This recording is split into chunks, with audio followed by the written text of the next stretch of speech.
काल से कौन जीत सका है, रहस्यमयी कहानी राजा विक्रमादित्य की मौत का रहस्य। पढ़िए बहुत ही सुंदर कहानी काल से कौन जीता है। मानव जीवन में समय, परिस्थिति और स्थान बड़ी भूमिका अदा करते हैं। कई बार जो कुछ भी घटित होना होता है उसी के अनुरूप परिस्थितियां बनती चली जाती है।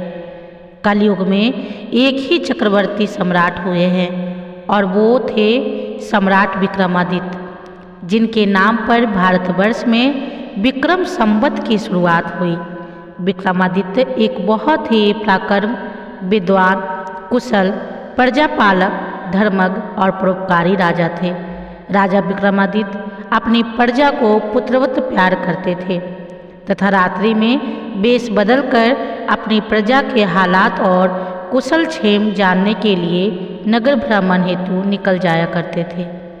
एक बार यूं ही राजा विक्रमादित्य वेश बदलकर देर रात्रि में नगर भ्रमण हेतु निकले। भ्रमण करते करते अमृत बेला का समय हो गया। पौ फटने लगी थी। भोर के इस समय राजा विक्रमादित्य नगर की परिक्रमा वाले मार्ग से गुजर रहे थे। मार्ग के दूसरी ओर घना जंगल प्रारंभ हो जाता था। यकायक राजा ने देखा कि एक नौजवान लकहारा कंधे पर कुल्हाड़ी लिए जंगल में प्रवेश कर गया और लकड़ी काटने के लिए एक ऊंचे वृक्ष पर चढ़ गया। तत्काल ही राजा विक्रमादित्य ने देखा कि एक भयानक वृक्ष दौड़ा आया और उसी वृक्ष पर चढ़ने लगा जिस पर वह नौजवान लकहारा लकड़ी काट रहा था। वृक्ष को वृक्ष पर चढ़ते देखकर राजा को बड़ा अचंभा हुआ, क्योंकि वृक्ष तो वृक्ष पर कभी नहीं चढ़ सकता। उस नौजवान लकहारे ने जब वृक्ष को अपनी ओर आते देखा तो उसके हाथ पांव फूल गए। भय के कारण उसके हाथ से वृक्ष का टहनी छूट गई और पृथ्वी पर गिरकर उसके प्राण पखेरु उड़ गए। तब वृक्ष से नीचे उतरा और राजा के देखते ही देखते उसने एक सुंदर लड़की का रूप धारण कर लिया और जंगल के समीप ही स्थित एक कुएं जगत मुंडेर पर जाकर बैठ गई। राजा दूर खड़ा कौतूहल से यह सब देख रहा था और सोच रहा था कि यह लड़की बना हुआ वृक्ष अब क्या करेगा। थोड़ी ही देर में राजा के दो सिपाही जो रात्रि गश्त पर थे उधर आ निकले और इत्तेफाक से दोनों सिपाही आपस में सगे भाई थे। छोटे भाई की नज़र जब कुएं की मुंडेर पर बैठे उस सुंदर लड़की पर पड़ी तो बड़े भाई से बोला, देख भाई, कितनी सुंदर लड़की बैठी है। मेरा मन कर रहा है कि मैं इससे विवाह कर लूं। बड़ा भाई बोला, बड़े भाई के होते हुए छोटा भाई कैसे विवाह कर सकता है। बड़ा होने के नाते पहले मेरी है, इसलिए इससे विवाह तो मैं ही करूँगा। तब छोटा भाई बोला, इसे पहले मैंने देखा है, इसलिए इससे विवाह तो मैं ही करूँगा। तब बड़ा भाई बोला कि हम तो व्यर्थ ही झगड़ रहे हैं, क्यों ना हम इस लड़की से ही पूछ लें। यह हम दोनों में से जिसे पसंद करेगी वही इस लड़के से विवाह कर लेगा। इस प्रकार आपस में निर्णय करके दोनों भाई उस लड़की के पास पहुँचे। बड़े भाई ने उस लड़की से प्रश्न किया, हे सुंदरी, आप कौन हो और यहाँ क्या कर रही हो। वह लड़की बोली, मैं पास ही एक गांव में रहती हूँ और अपने पति की तलाश में निकली हूँ। छोटा भाई बोला, तुम्हारा पति कहाँ है? तुम चाहो तो उसे ढूंढने में हम तुम्हारी सहायता कर सकते हैं। तब वह लड़की बोली, अभी तो मैं कुंवारी हूँ और किसी योग्य वर की तलाश में निकली हूँ।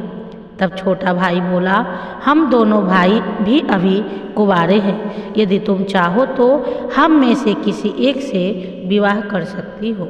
लड़की बोली, मैं तुम दोनों में से एक से विवाह कर लूँगी, परंतु मेरी एक शर्त है।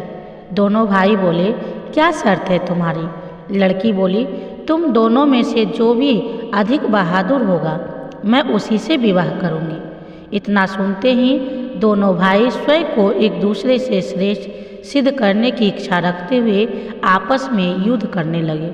लड़ते लड़ते दोनों भाइयों ने तलवारें निकाली और एक दूसरे के पेट पर आर पार कर दी। इस प्रकार तड़प तड़प कर दोनों भाइयों ने अपने प्राण त्याग दिए।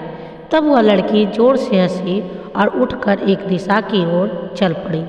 यह लड़की छलावा अब क्या करेगी, ऐसा सोचते हुए राजा विक्रमादित्य भी थोड़ी दूरी पर रखते हुए उस लड़की के पीछे पीछे चलने लगे। अब तक सूर्य भगवान भी पूर्ण रूप से उदय हो चुके थे, परंतु सम्राट विक्रमादित्य एक वृक्ष पर चढ़ने और फिर एक सुंदरी लड़की का रूप बदलने की विचित्र घटना अपनी आंखों से देखकर अपनी सूध बूध खो बैठे थे। उन्हें अपनी भूख प्यास व राजपाट के विषय में कुछ भी ध्यान न रहा। ध्यान रहा तो केवल उस रहस्यमयी सुंदर लड़की के विषय में जानने की जिज्ञासा। अतः उस सुंदर लड़की का सावधानीपूर्वक दूरी बनाकर पीछा करते करते लगभग 200 कदम आगे चलने के बाद राजा विक्रमादित्य के विस्मय की सीमा न रही, क्योंकि राजा विक्रमादित्य के देखते ही देखते एकाएक वही सुंदर लड़की अब एक लड़की नहीं रही, अपितु एक जहरीले नाग का रूप धारण कर चुकी थी। वह जहरीला नाग अब बड़ी तेजी से आगे बढ़ने लगा। कुछ दूर आगे चलकर एक नदी बह रही थी। वह भयानक जहरीला नाग नदी किनारे पहुंचकर कुछ क्षण रुका और राजा को देखते ही देखते नदी में कूद गया। नदी के बीचों बीच में एक नाव चल रही थी जिसमें 20-25 लोग सवार थे। वह जहरीला नाग उस नाव की तरफ बढ़ने लगा। सम्राट विक्रमादित्य किनारे पर खड़े यह सब कुछ देख रहे थे। देखते ही देखते वह जहरीला नाग उस नाव में कूद गया। नाग पर नज़र पड़ते ही नाव में भगदड़ मच गई और अपनी जान बचाने के लिए लोग नाव से पानी में कूद पड़े। उनमें से जो लोग तैरना जानते थे वे तो तैरकर नदी से बाहर निकल गए और जो तैरना नहीं जानते थे वे सभी लोग पानी में डूबकर मर गए। थोड़ी देर के बाद वह नाग नदी से बाहर निकला और नदी के किनारे किनारे आगे बढ़ने लगा। सम्राट विक्रमादित्य उसके पीछे पीछे चलने लगे। कुछ दूर जाकर राजा विक्रमादित्य को एक बार फिर आश्चर्यचकित होना पड़ा, क्योंकि उस नाग ने एक बार फिर अपना रूप बदला। अब वह एक वृद्ध ब्राह्मण के रूप में था। राजा विक्रमादित्य ने सोचा कि इस रहस्यमयी प्राणी के विषय में जानकारी लेने का अब उचित अवसर है, क्योंकि इस समय यह भले एक वृद्ध ब्राह्मण के रूप में है। अब मैं इससे इसके बारे में सुगमता से पूछ सकता हूँ। यह सोचकर राजा विक्रमादित्य शीघ्रता से उस रहस्यमयी ब्राह्मण की ओर बढ़ने लगे। राजा विक्रमादित्य तो उस छलावे रहस्यमयी बलय का पीछा कर रहे थे।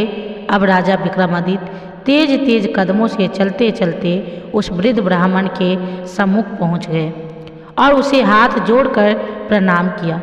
वृद्ध ब्राह्मण ने भी हाथ उठाकर अभिवादन स्वीकार किया। तब राजा विक्रमादित्य ने उससे प्रश्न किया, आप कौन हैं?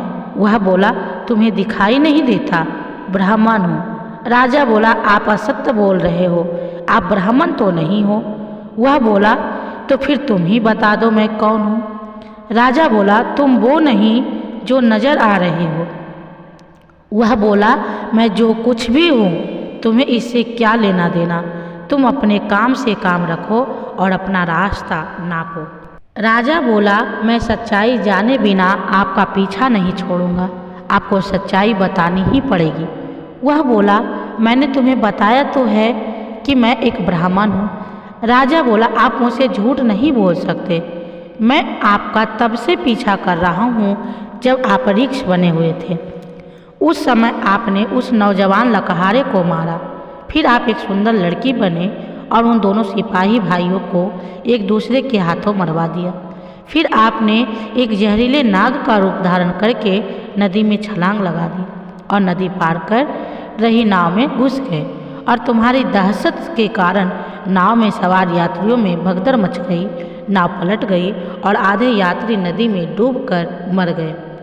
अब आपने वृद्ध ब्राह्मण का रूप धारण किया हुआ है। आप सीधी तरह से सच सच बता दो, आप कौन हो? वह बोला, यदि ना बताऊं तो? यह सुनकर राजा ने अपनी तलवार निकाली और बोले, तो फिर मरने के लिए तैयार हो जाओ। तुम जानते नहीं यह राजा विक्रमादित्य की नगरी है और मैं राजा का वफादार नौकर हूँ। इस धर्मात्मा राजा की नगरी में इतने लोगों की जान लेकर तुम जीवित बचकर नहीं जा सकते। अब मरने से पहले जल्दी से ये बता दो कि तुम कौन हो। राजा विक्रमादित्य की यह धमकी सुनकर वह वृद्ध ब्राह्मण जोर जोर से खिलखिलाकर हंस पड़ा और बोला, मैं जानता हूँ कि यह महाप्रतापी सम्राट विक्रमादित्य की राजधानी है और मैं यह भी जानता हूँ कि तुम ही विश्व प्रसिद्ध सम्राट विक्रमादित्य हो।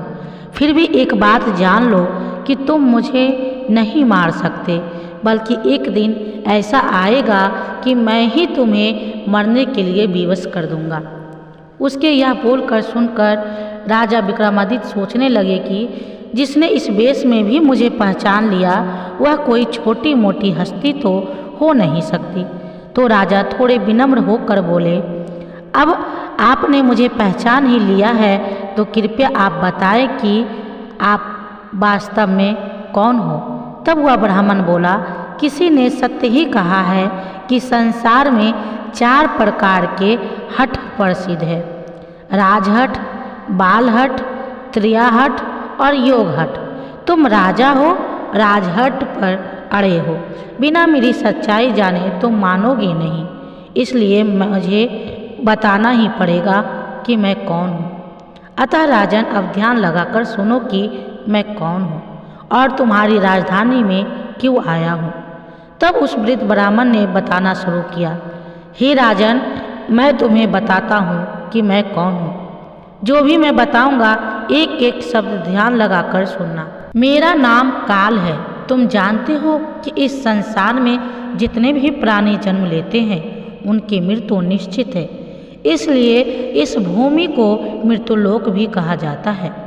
जब प्राणी माता के गर्भ में आता है तो उसके पूर्णांग बनने के बाद आत्मा उसमें प्रवेश करती है, अर्थात वह सजीव हो उठता है।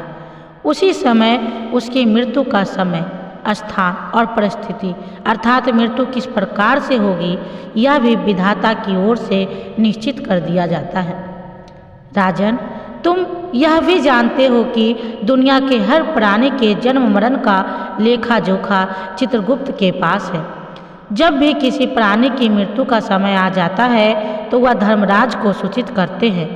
अब क्योंकि सभी प्राणियों की मुक्ति का विभाग भगवान शिव के पास है, अतः धर्मराज उस प्राणी को मृत्यु प्रदान करने की आज्ञा भगवान शिव से मांगते हैं।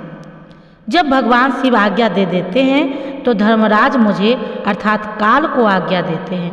तब मैं मृत्युलोक अथवा पृथ्वी पर आता हूँ। मुझे यह पता होता है कि किस प्राणी की किस समय, किस स्थान पर और किस परिस्थिति में मृत्यु होगी। मैं उस प्राणी को निश्चित समय पर उसी निश्चित स्थान पर लेकर जाता हूँ अथवा पहुँचा देता हूँ जहाँ पर उसकी मृत्यु लिखी हुई है अथवा निश्चित है। और जिस प्रकार से उसकी मृत्यु लिखी गई है मैं उस स्थान पर वैसे ही परिस्थितियाँ अथवा हालात बना देता हूँ। उस लकहारे को मैंने नहीं मारा।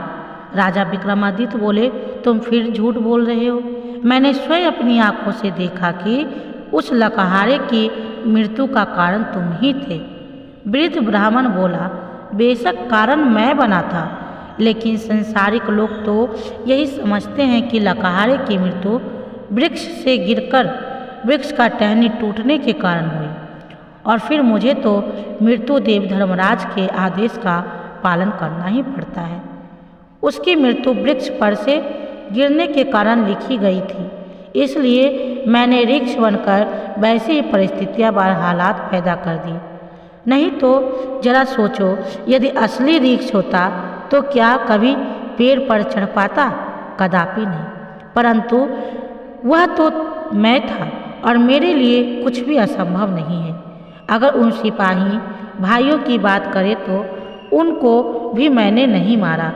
उनकी मृत्यु एक दूसरे के हाथों लिखी थी, अतः उनके लिए मुझे सुंदर लड़की बनना पड़ा। नाव में सवार कुछ लोगों की मृत्यु पानी से डूबने से लिखी थी, इसके लिए मुझे भयानक नाग का रूप धारण करना पड़ा। राजन, मुझे लगता है कि अब तो आप अच्छी तरह समझ गए होंगे कि मैं कौन हूँ और तुम्हारी नगरी में क्यों आया था। और यह भी समझ गए होंगे कि समय, स्थान और परिस्थिति की सांसारिक प्राणी के जीवन में कितनी बड़ी भूमिका होती है। राजा विक्रमादित्य ने वृद्ध ब्राह्मण रूपी काल की बात बड़े ध्यान से सुनी और गंभीर हो गए। काल कहने लगा, हे राजन, अब मैं चलता हूँ। राजा विक्रमादित्य बोले, हे कालदेव, आपने मुझे बहुत अच्छी जानकारी दी है, जिसके लिए मैं आपका बहुत आभार व्यक्त करता हूँ। कृपया जाने से पहले मेरे एक और प्रश्न का उत्तर देते जाइए। कालदेव बोले, पूछो, क्या पूछना चाहते हो? शीघ्र पूछो, मेरे पास इतना वक्त नहीं है। राजा विक्रमादित्य बोले, कृपया करके मुझे यह बताइए कि मेरी मृत्यु कब, किस स्थान पर और किस प्रकार से होगी। कालदेव बोले, हे राजन, मैं यह तो बता सकती हूँ कि तुम्हारा मृत्यु कहाँ और किस प्रकार से होगी, परंतु यह नहीं बता सकता कि तुम्हारी मृत्यु कब होगी। राजा विक्रमादित्य बोले, हे कालदेव, मृत्यु का समय बताने में आपको क्या आपत्ति है? कालदेव बोले, हे राजन, यदि मैंने पहले ही आपको मृत्यु का समय बता दिया तो इसी क्षण से आप चिंताग्रस्त हो जाओगे, और आप तो जानते ही हो कि चिंता चिता समान होती है। अभी तो आपको अपने शासन काल में बहुत से शुभ और जन कल्याण के कार्य करने हैं। राजा विक्रमादित्य बोले, चलो, समय ना सही, यह तो बता दो कि मेरी मृत्यु कहाँ और कैसे होगी। कालदेव बोले, सुनो राजन, तुम्हारी मृत्यु तुम्हारे ही महल में सीढ़ियों पर से पाँव फिसल कर गिरने के कारण से होगी। इतनी बात सम्राट विक्रमादित्य को बताकर वृद्ध ब्राह्मण रूपी काल शीघ्रता से एक दिशा की ओर चल पड़े और कुछ दूर जाकर विलुप्त हो गए। इस वक्त तक सूर्य भगवान भी पूर्ण रूप से अस्त हो चुके थे। चारों तरफ अंधकार छा गया था। राजा विक्रमादित्य अब तक शारीरिक और मानसिक रूप से थक चुके थे, अतः मन में गहन सोच विचार लिए हुए तेज कदमों से अपने महल की प्रस्थान कर गए। और आगे चलकर सचमुच में ऐसा ही हुआ। राजा विक्रमादित्य की मृत्यु अपने महल की सीढ़ियों से फिसलकर गिरने से हुई थी, और इस कथन की पुष्टि इतिहासकारों ने भी की है। तो दोस्तों, इस कहानी से हमें सिखाया है कि काल से बड़ा कोई नहीं और हर जीवन का अंत निश्चित है। राजा विक्रमादित्य की यह कहानी हमें जीवन को बेहतर ढंग से समझने और मृत्यु को स्वीकार करने की सीख देती है। अगर आपको यह कहानी पसंद आई हो तो इसे लाइक करें, कमेंट करें, अपनी राय दें और हमारे चैनल द धार्मिक गुरुजी को सब्सक्राइब करना ना भूलें। हम आपके लिए ऐसी और रोचक कहानियाँ लेकर आते रहेंगे।